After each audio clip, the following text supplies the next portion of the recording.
Kamusta mga kapatid? Marami ang nagsasabi maghiwalay daw ang simbahan at estado. Pero tanong ko, kailan pa naging kasalanan ang pakialam sa bayan? Ang separation of church and state ay utos sa gobyerno, hindi sa mga pari, madre o taong may pananampalataya. Ibig sabihin, bawal sa gobyerno na gamitin ang relihiyon para manlamang, manlinlang o manatili sa kapangyarihan. Pero hindi nito ipinagbabawal sa simbahan na magsalita laban sa gutom, korupsyon o pang-aapi. Dahil kung tahimik tayo sa harap ng kasamaan, naging kakutsaba na rin tayo ng kasalanan.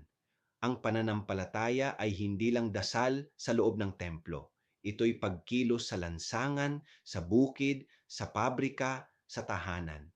Kaya kapag nagsasalita ang simbahan sa isyong panlipunan, hindi ito panghihimasok, ito ay paninindigan. Ako si Padre Jesse Galilea, may pusong Pinoy.